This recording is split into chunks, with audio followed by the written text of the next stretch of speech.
Mystery Inc. gang had tackled countless mysteries, but nothing prepared them for what lay ahead. A handwritten invitation arrived, laced with an air of mystery and opulence. "Come to the Golden Mansion, where treasures await and secrets whisper through the halls," it read.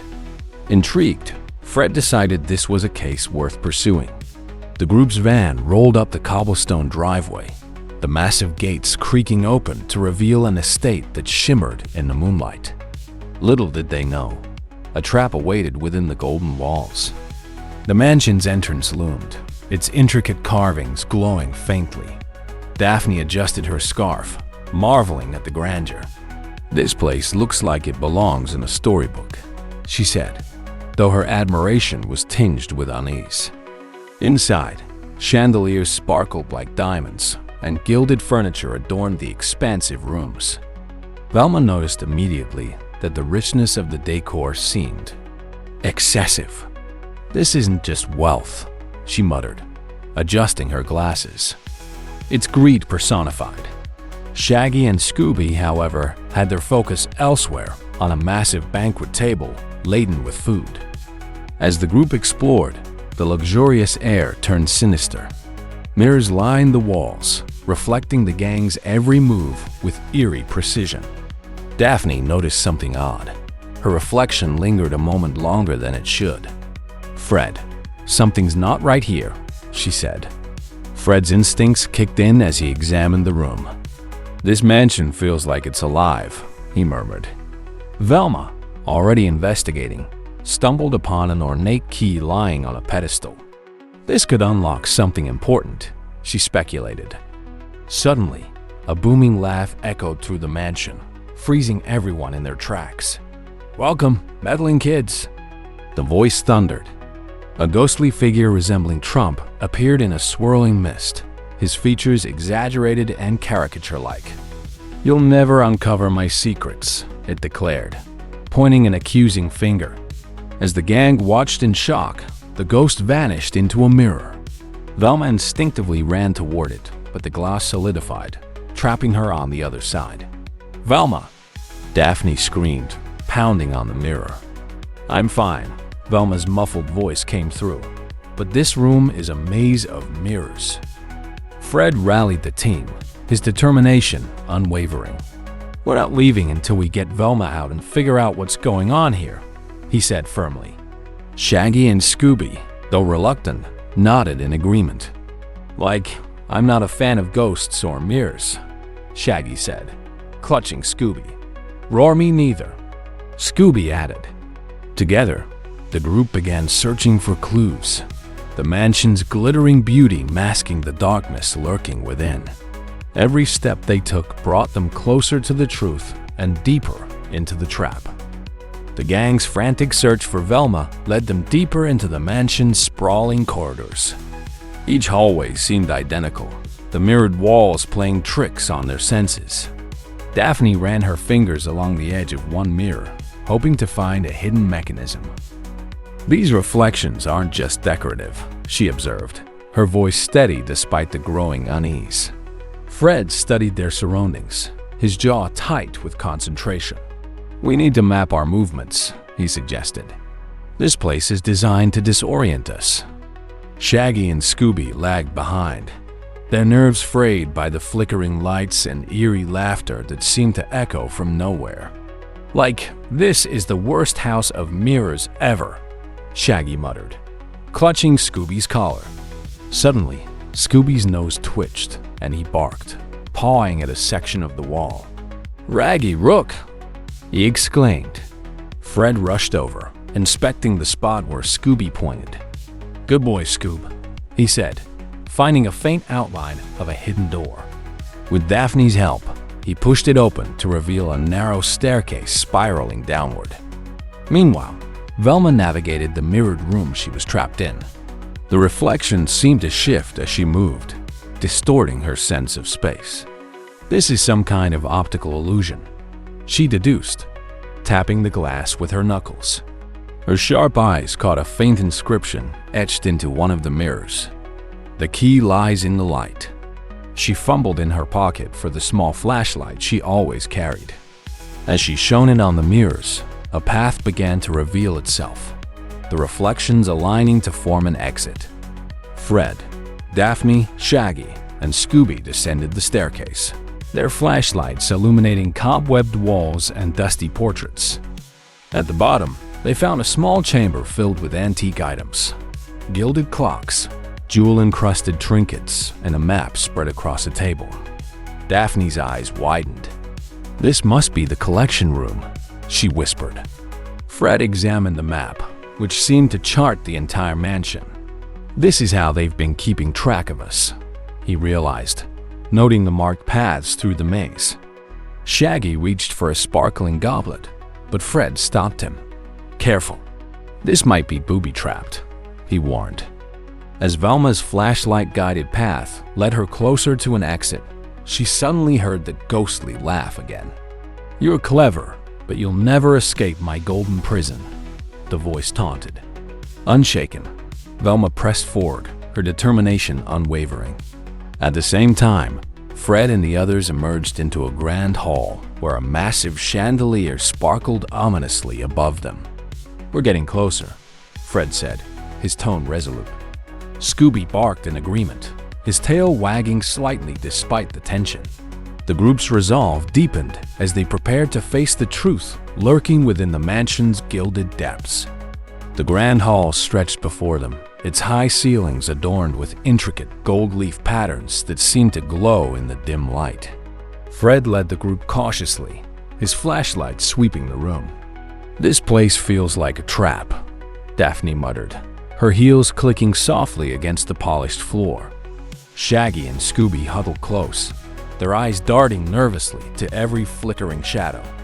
At the far end of the hall stood an imposing set of double doors, intricately carved and gleaming with gilded accents.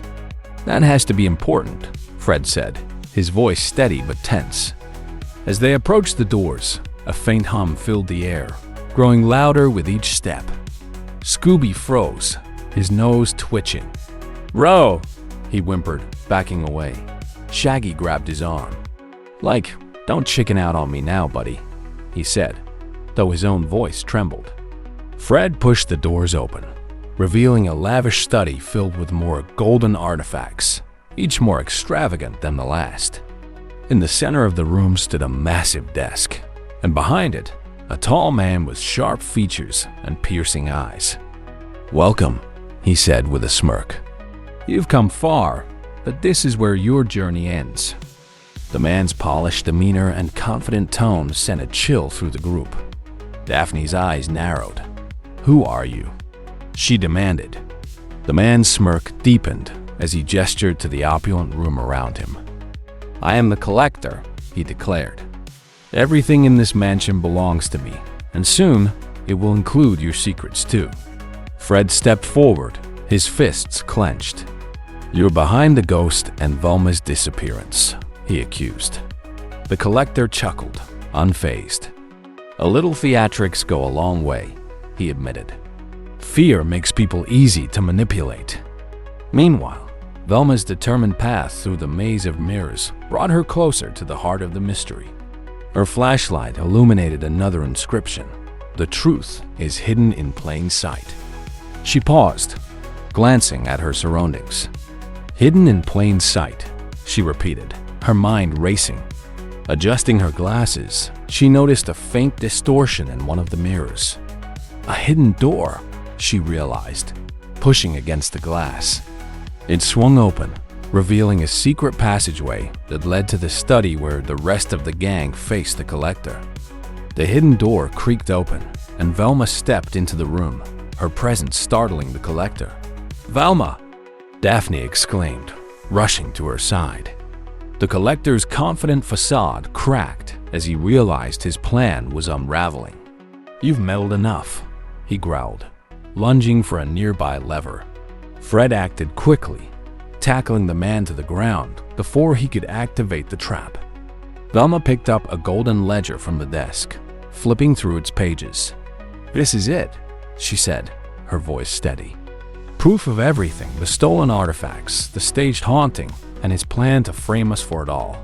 With the collector restrained, The gang knew they were one step closer to solving the mystery. With the collector restrained and the golden ledger in their hands, the gang knew they held the key to exposing the truth. Fred tightened the ropes binding the man, his jaw set with determination. "You're gonna tell us everything," he demanded. The collector sneered, but remained silent, his piercing eyes filled with defiance. Velma flipped through the ledger, her fingers brushing over pages of meticulous records.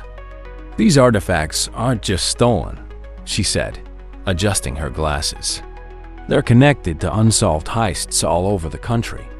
Daphne examined the room's ornate decor, her sharp eyes landing on a display case filled with peculiar golden keys.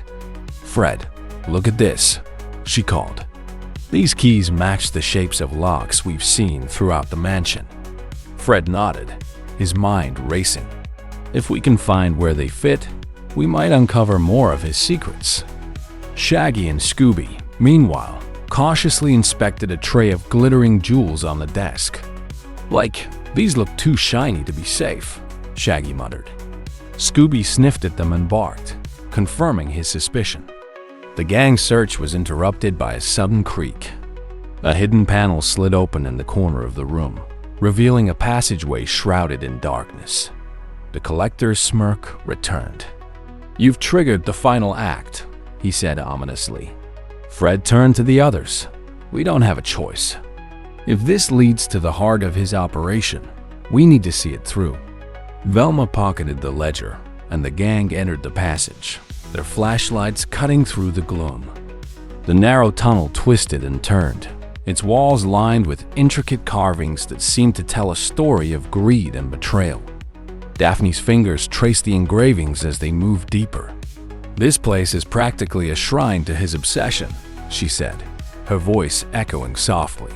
The tunnel opened into a vast underground vault, its ceiling glittering with gold tiles. At the center stood a massive pedestal holding a golden globe. Velma's eyes widened.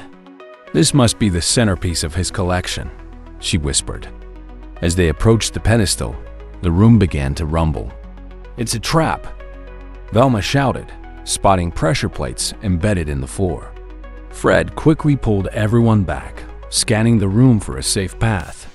Shaggy and Scooby yelped as a section of the floor collapsed, revealing a pit lined with spikes.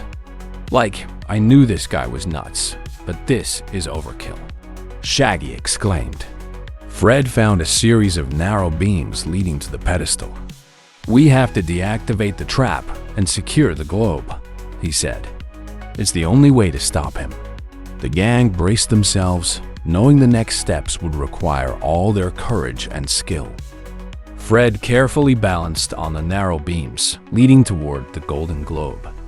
Each step was deliberate, his eyes scanning the floor for hidden mechanisms. Daphne followed close behind, her focus unyielding. Velma stayed back, her sharp mind analyzing the carvings on the walls. "These symbols aren't just decorative," she said aloud. "They're part of the trap and the key to deactivating it." Shaggy and Scooby huddled near the entrance, nervously watching the unfolding scene. "Like, let's not find out what happens if Fred steps on the wrong beam," Shaggy muttered. Velma's fingers traced the symbols as she pieced together their meaning. "It's a sequence," she realized. "If we input the wrong order, the entire floor will collapse." She called out to Fred and Daphne, guiding them to the pedestal.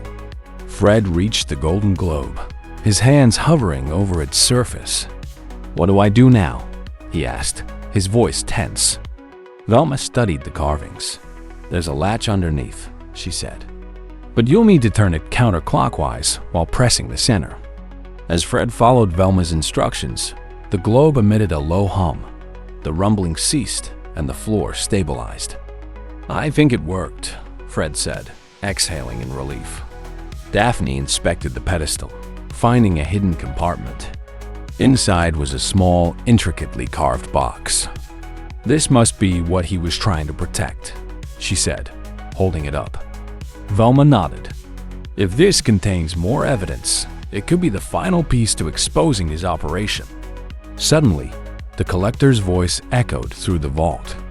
"You meddling fools! You don't know what you've unleashed." The gang turned to see him standing at the entrance, his hands free from the ropes they had tied. Shaggy and Scooby yelped, diving for cover. "How did he escape?" Daphne asked, her eyes narrowing. The collector smirked, pulling a remote from his pocket.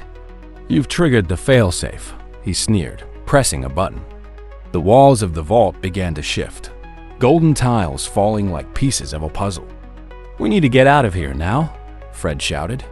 Velma clutched the box tightly as they sprinted toward the entrance. Shaggy and Scooby led the charge, their fear propelling them forward.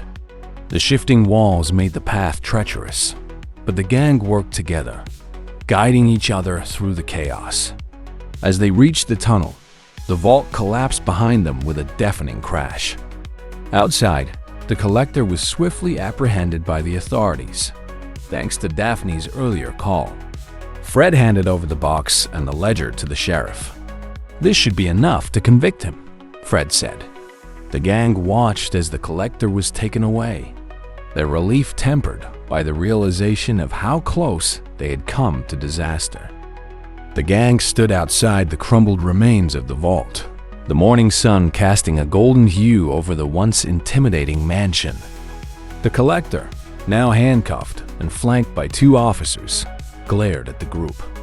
"You ruined everything," he snarled, his voice dripping with bitterness. Velma stepped forward, her voice calm yet firm. "You did that yourself. Stealing artifacts, staging hauntings, and putting innocent people in danger for your greed. You had this coming." Daphne handed the intricately carved box and the golden ledger to the sheriff. "These should be enough to uncover the full extent of his crimes," she said confidently. The sheriff nodded, flipping through the ledger. "This is more than enough," he agreed. "We'll make sure justice is served." Fred placed a reassuring hand on Daphne's shoulder. "You did great," he said, his voice filled with pride. Daphne smiled, brushing dust from her dress. It was a team effort. Shaggy and Scooby, meanwhile, were already helping themselves to a celebratory feast prepared by the grateful mansion staff. "This is the best part of solving mysteries," Shaggy said, between bites of a massive sandwich. Scooby nodded enthusiastically, his tail wagging as he scarfed down a plate of pastries. "Rhea, best part," he added, his mouth full. Velma chuckled, her tension finally easing. "You two always manage to find the silver lining," she said, shaking her head fondly. As the gang prepared to leave, Fred took one last look at the mansion. "It's a shame," he said. "All this wealth could have been used for something good, instead of fueling greed and deception." Velma adjusted her glasses. "At least it's over now," she said. "The artifacts will be returned, and the mansion can finally have a fresh start." Daphne nodded in agreement. "And the town knows the truth. That's what matters." Back in the Mystery Machine, the gang reflected on their adventure. "That was one of the craziest mysteries we've ever solved," Shaggy said, leaning back in his seat. "And one of the scariest," Daphne added, glancing out the window as the mansion disappeared from view. Velma smiled. "But it just goes to show, no matter how elaborate the scheme, the truth always comes out." Fred started the engine, his expression determined. "And as long as we're around, no mystery will stay unsolved." As the van rumbled down the road, the gang laughed and joked, ready to take on whatever adventure came next.